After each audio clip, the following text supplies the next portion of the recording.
వెంకటేష్ గారు చెప్పండి. ఒకటి, భోగాపురం ఎయిర్పోర్ట్ మీద మీరు 2 వీడియోలు చూశారు, మీరు కూడా చదివి ఉంటారు, మీకు కూడా విషయాలు తెలుసు. అలాగే ఈ ప్రజల మనోభావాలు గొడ్డల పార్టీకి పట్టవు, జనం చీకొట్టిన జగన్ అంతే, ఇట్లాంటి మాటలు చంద్రబాబు లాంటి సీనియర్ అనటంలో ఎంత ఏమైనా హేతుబద్ధత ఉందా? సో భోగాపురం క్రెడిట్, 2 చంద్రబాబు గారి వ్యాఖ్యలు.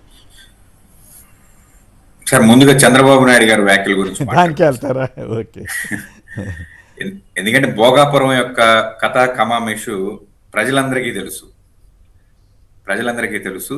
చంద్రబాబు నాయుడు గారు ఈ మధ్య మాట్లాడుతున్నటువంటి మాటలు ఏవైతే ఉన్నాయో, లేదంటే ఈ విధానం ఆయన తీసుకున్నటువంటి కూటమి ప్రభుత్వం ఏర్పడిన తర్వాత ఆయన తీసుకున్నటువంటి ఈ విధానం ఏదైతే ఉందో, ఇది పూర్తిగా జగన్మోహన్ రెడ్డి గారు నిరంతరం జగన్మోహన్ రెడ్డి గారి యొక్క నామస్మరణ, లేదా ఆయన పార్టీ యొక్క నామస్మరణ.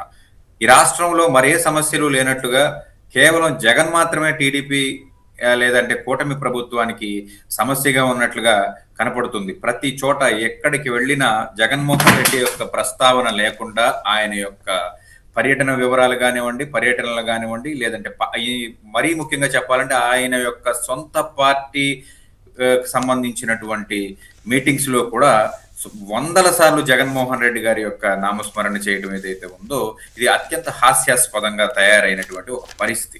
నాకు తెలిసినంత వరకు ఇంకొక 15 సంవత్సరాల పాటు ఆయనే ముఖ్యమంత్రిగా ఉంటారు అని చెప్పేసి కూటమి ప్రభుత్వం యొక్క నాయకులందరూ చెప్తున్నప్పటికీ కూడా ఇదే ఆఖరి ప్రయత్నంగా ఇదే ఆఖరి టర్మ్ అన్నట్లుగా ఒకరి మీద ఒకరు పోటీ పడి మాత్రం జగన్నామస్మరణ చేస్తూ ఈ రాష్ట్రాన్ని అధోగతి పాలు చేస్తున్నారు. ప్రతి చోట గొడ్డల పార్టీ మరొకటనో అత్యంత జుగుప్సాకరమైనటువంటి ఈ కామెంట్స్ ఏవైతే ఉన్నాయో, అంతటి సీనియర్ నాయకుడు అని చెప్పుకునేటువంటి నాయకుడు చేయాల్సినటువంటి ఒక విమర్శలు కాదు.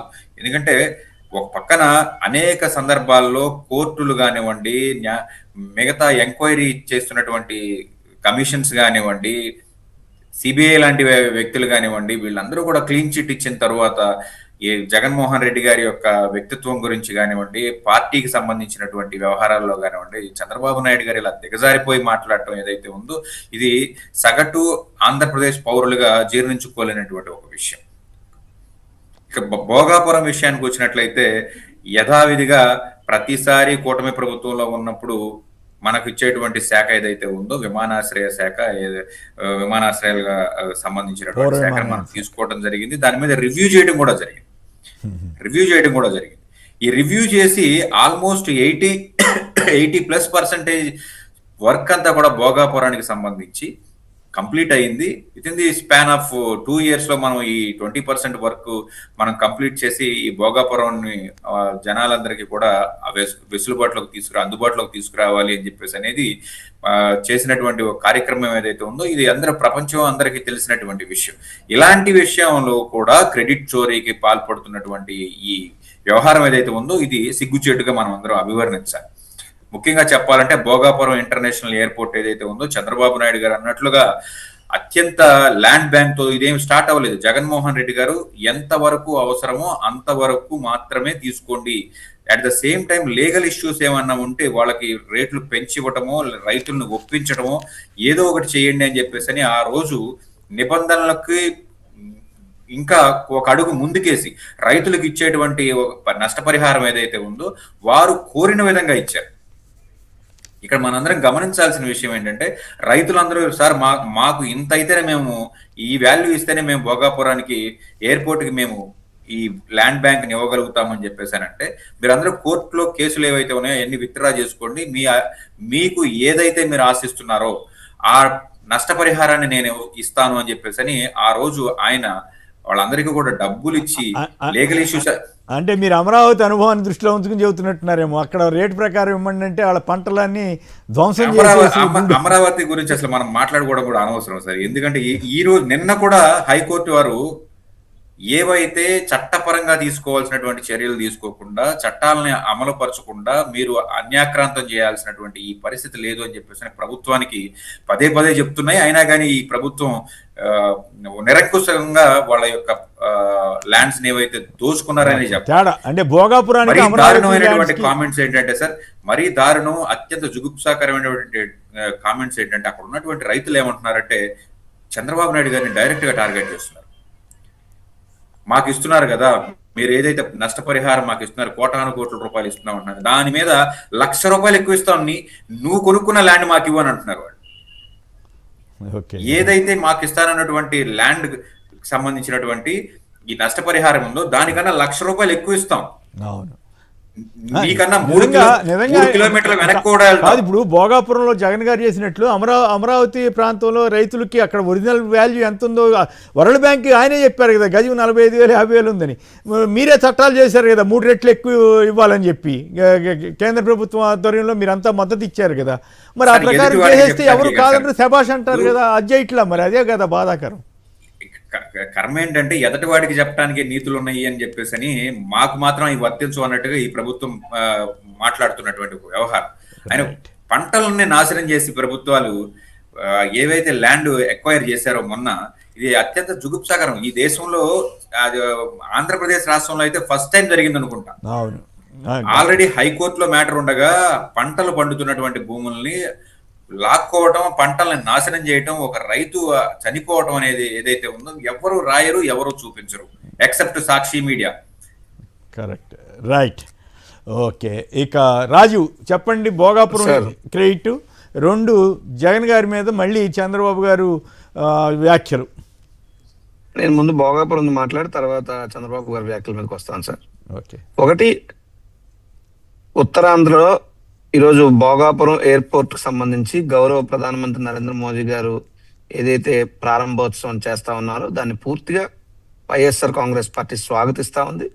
ఈ ప్రాంత పౌరుడిగా నేను కూడా హర్షిస్తా ఉన్నాను. అయితే ఉత్తరాంధ్రలో ఇంత ఆర్భాటంగా అంగుగా ఆడావిడిగా జరిగేటువంటి ఈ కార్యక్రమాన్ని ఏదైతే చంద్రబాబు నాయుడు గారు తలపెట్టారో, అసలు భోగాపురం ఎయిర్పోర్ట్ లో ఎవరు ఏమిటి, చంద్రబాబు నాయుడు గారు ఏమిటి, జగన్మోహన్ రెడ్డి గారు ఏమిటి అన్నది మనం ఆలోచిస్తే పరిశీలిస్తే మనకు అర్థమయ్యే విషయం ఒకటే.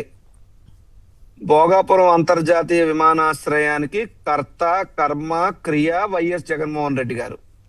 అదే భోగాపురం అంతర్జాతీయ విమానాశ్రయానికి ప్రచారం, హంగామా, హడావిడి చంద్రబాబు నాయుడు గారు. ఎందుకు ఈ మాట ఇంత స్పష్టంగా నేను చెప్తున్నానంటే, ఇందాక మీరు మాట్లాడినప్పుడు కానీ, మీరు ఒక వీడియో చూపించినప్పుడు కానీ చంద్రబాబు నాయుడు గారు ఎప్పుడు శంకుస్థాపన చేశారు, మిగతా ఇంకెక్కడ చేశారు అన్నది కూడా స్పష్టంగా చెప్పడం జరిగింది. అసలు చంద్రబాబు నాయుడు గారు 15 ఏళ్ల ముఖ్యమంత్రి పదవీ కాల సమయంలో ఆయన ఎన్ని ఎయిర్పోర్టులకు శంకుస్థాపన చేశారు, ఎప్పుడు చేశారు అన్నది ఒకసారి పరిశీలిస్తే ఆయన మొత్తం 3 ఎయిర్పోర్టులకు శంకుస్థాపన చేశారు. ఒకటి జనవరి 3, 2019 కొప్పం ఎయిర్పోర్ట్ కి, అలాగే జనవరి 11వ తారీఖు 2019 దగ్గదర్తి నెల్లూరు ఎయిర్పోర్ట్ కి, అలాగే ఫిబ్రవరి 14, 2019 ఈ యొక్క భోగాపురం ఎయిర్పోర్ట్ కి. 2019 ఎన్నికల్లో మార్చి 10వ తారీఖు subject to correction election code అనేటువంటి ఆంధ్రప్రదేశ్ రాష్ట్రంలో రావడం జరిగింది. ఏప్రిల్ 11 ఎన్నికలు జరిగాయి. తర్వాత కొత్త ప్రభుత్వం ఏర్పాటైంది, జగన్మోహన్ రెడ్డి గారు ముఖ్యమంత్రి అయ్యారు. అయితే ఈ యొక్క శంకుస్థాపన ఫిబ్రవరి 14 చేస్తే మార్చి 10వ తారీఖు అంటే పట్టుమని నెల రోజులు కూడా లేకుండానే ఈ ఎలక్షన్ కోడ్ రావడం జరిగింది. చంద్రబాబు నాయుడు గారు శంకుస్థాపన చేసే నాటికి ఏమున్నాయి పరిస్థితులు అంటే, భోగాపురం అంతర్జాతీయ విమానాశ్రయానికి సంబంధించి చంద్రబాబు నాయుడు గారు శంకుస్థాపన చేసే నాటికి భూసేకరణ జరగలేదు, రైతులకు నష్టపరిహారం ఇవ్వలేదు, నిర్వాసితులకు పునరావాసం కల్పించలేదు, ఆర్థిక సమీకరణాలు జరగలేదు, లేదా నిర్మాణ సంస్థ ఖరారు కాలేదు, సైట్ క్లియరెన్సులు రాలేదు, సేఫ్టీ క్లియరెన్సులు లేవు, కీలక ఎన్ఓసీలు రాలేదు, కనీసం వాటర్ ఫెసిలిటీస్ పూర్తి కాలేదు, లేదు అనుకుంటే పవర్ సప్లై ఫెసిలిటీస్ పూర్తి కాలేదు, ఇంకా అనుకుంటే సివిల్ ఎన్క్లేవ్ మూసివేత జరగలేదు, కనీసం ఏపీ ఎయిర్పోర్ట్ డెవలప్మెంట్ కార్పొరేషన్ తో నిర్మాణ సంస్థకి ఒప్పందాలు జరగలేదు, సో ఫైనాన్షియల్ క్లోజర్స్ అవ్వలేదు. సో ఇప్పుడు నేను చెప్పినవన్నీ కదా, ఒక ఎయిర్పోర్ట్ నిర్మాణం అనేటువంటిది ప్రారంభం కావాలంటే కావాల్సినటువంటి మినిమం ప్లాట్ఫామ్ ఏదైతే ఉంటుందో అవి ఏమీ లేకుండా మొత్తంగా వచ్చి తన ప్రచార ఆర్భాటం కోసం ఓ శిలాఫలకం అనేటువంటి ఒక రాయి అక్కడేసి చంద్రబాబు నాయుడు గారు అధికారం నుంచి దిగిపోయారు. అలనాడు ఎప్పుడో రాముల వారి పాదస్పర్శ తగిలి రాయి అహల్యగా మారినట్టు తర్వాత జగన్మోహన్ రెడ్డి గారి పరిపాలనా స్పర్శతో ఆ రాయి ఈ రోజు అహల్యగా మారి అంతర్జాతీయ విమానాశ్రయంగా భోగాపురం ఎయిర్పోర్ట్ రూపుదిద్దుకుందంటే అది రామచంద్రుడు లాంటి జగన్మోహన్ రెడ్డి గారు చేసినటువంటి కష్టానికి, కృషికి, పట్టుదలకి ప్రతిఫలం ఈ రోజు మా ఉత్తరాంధ్ర ప్రాంతానికి ఉజ్వల భవిష్యత్తునిచ్చేటటువంటి భోగాపురం అంతర్జాతీయ గ్రీన్ ఫీల్డ్ విమానాశ్రయం అని చెప్పడానికి సగర్వంగా చెప్తున్నాం జగన్మోహన్ రెడ్డి గారి కష్టం వల్ల ఈ కాదు రోజు కాదు రావడం నాకు జరిగింది. అర్థం కాదు, మీరు చెప్పినా లేకపోతే టీడీపీ వాళ్ళు చెప్పినా మొత్తం ఉత్తరాంధ్ర భవిష్యత్తే మారిపోతుందని ఎట్లా చెబుతున్నారు నాకు అయితే అర్థం కావట్లేదు. Yes, మొత్తం అది ఒక కూడా చెప్తాను విమానాశ్రయం సార్. రావడం అదే, మంచిదే, అదే. స్వాగతించాల్సిందే. కానీ సార్, దాంతో అంటే- మొత్తం మారిపోదు కదా. ఇప్పుడు హైదరాబాద్ స్థాయికి రావాలంటే ఎంతకాలం పడుతుంది? విశాఖలో ఆల్రెడీ ఒక విమానాశ్రయం ఉంది కదా, నేవీ వాళ్ళది, కాబట్టి వెనక్కి ఇచ్చేసి కొత్తది పెట్టారు, సంతోషం, డెవలప్ చేశారు. కానీ దాంతో ఉత్తరాంధ్ర భవిష్యత్ అంతా మారిపోద్దని మీ రాజకీయ నాయకులు ప్రచారం చేస్తే జనం రేపు అట్లా జరగలేదు అనుకోండి, ఆ స్థాయిలో జరగలేదు అనుకోండి, ఆశాభంగానికి గురవుతారు. అదే నా ఇప్పుడు మీకు ఒకటైతే చెప్తాను, అంటే ఒక ఎయిర్పోర్ట్ తోనే ఏ ప్రాంతం పూర్తిగా అభివృద్ధి చెందేదు, అది అవాస్తవం. కాకపోతే ఇక్కడ మా విశాఖపట్నం నుంచి శ్రీకాకుళం వరకు చూసుకుంటే, విశాఖపట్నం ఆల్రెడీ ఇండస్ట్రీస్ సంబంధించి పరవాడ ఫార్మాసిటీ గానీ, దువ్వాడ ఎస్ఈజెడ్ గానీ, లేదా పైడిపేవరం ప్రాంతం గానీ, శ్రీకాకుళం జిల్లా గానీ, ఈ ప్రాంతం ఉత్తరాంధ్ర అంతా కూడా కంపెనీలు ఇవన్నీ ఉన్నాయి. ఈ ప్రాంతం పారిశ్రామికంగా కూడా అభివృద్ధి చెందింది.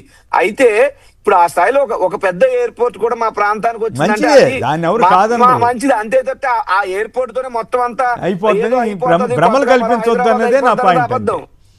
హైదరాబాద్ లాగా మారిపోద్ది అన్నది కాదు. కాకపోతే కొంచెం మా అభివృద్ధికి ఊతం అవుతుంది అన్నటువంటిది మాత్రం వాస్తవం. అలాగ అవ్వాలనే జగన్మోహన్ రెడ్డి గారు చేసినటువంటి కృషి కూడా చెప్తున్నా.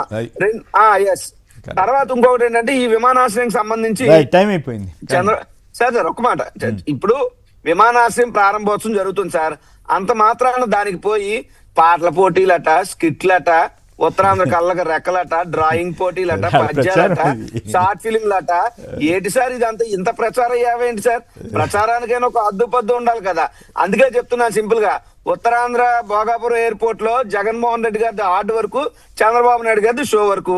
ఇది భోగాపురం అంతర్జాతీయ విమానాశ్రయం సబ్జెక్టు.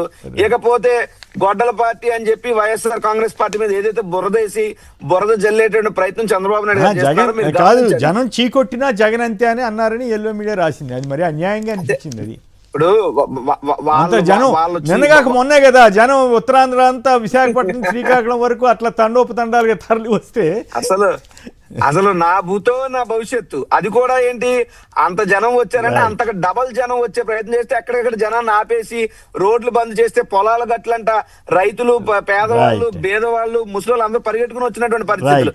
నేను ఒకటే చెప్తున్నా సార్, గొడ్డల పార్టీ అంటున్నారు కదా. గతంలో జగన్మోహన్ రెడ్డి గారు 14 నుంచి 19 కానీ 19 నుంచి 24 మధ్య కానీ జగన్మోహన్ రెడ్డి గారి మీద 1,00,000 కోట్ల అవినీతి పరుడు అనేటువంటి ఒక ముద్ర వేసే ప్రయత్నం ఇదే పచ్చ మీడియా, ఇదే చంద్రబాబు నాయుడు అనేక పర్యాయాలు మాట్లాడారు. కానీ వాస్తవం ఏమిటంటే, జగన్మోహన్ రెడ్డి గారి మీద 1,500 కోట్ల ఆరోపణలు, 1,000 కోట్ల రూపాయలు క్లియర్ అయిపోయినాయి. మిగతా 500 కోట్లకు సంబంధించి విచారణ జరుగుతుందని చెప్పి కేసు పెట్టినటువంటి జేడీ లక్ష్మీనారాయణ చెప్పాడు. కానీ ఇలా ప్రచారం పీక్ స్థాయిలో చేశారు. ఇప్పుడు ఆ మాట ఎవడు నమ్మే పరిస్థితి లేదు. జగన్మోహన్ రెడ్డి గారు అవినీతి పరుడు అంటే ఎవడు నమ్మడు. జగన్మోహన్ రెడ్డి గారు మంచి చేయలేదు, అన్యాయం చేసిన ప్రజలకంటే ఎవరు నమ్మరు. సో ఒక కొత్త స్లోగన్ తేవాలి. ఆ స్లోగన్ లో భాగంగా ఈ రోజు గొడ్డల పార్టీ. నిజం చెప్పాలంటే అలనాడు ఎప్పుడో గద్దర్ గారు ఎవరో రాశారు, మానవ రక్తం మరిగిన నారా చంద్రబాబు, నయీము గాడు, అలీము గాడు, నువ్వు తయారు చేసిన తలవారులేరా నారా చంద్రబాబు అని. ఇవి ప్రజల్లో పాడుకున్న పాటలు సార్. బెల్లి లలితకు చనిపోవడానికి బెల్లి లలితకు హత్యయింది లేదా? ఎవరు అసలు గొడ్డల పార్టీ అంటే ఆయన వచ్చి మమ్మల్ని అంటాం అనేటువంటి చాలా తప్పు.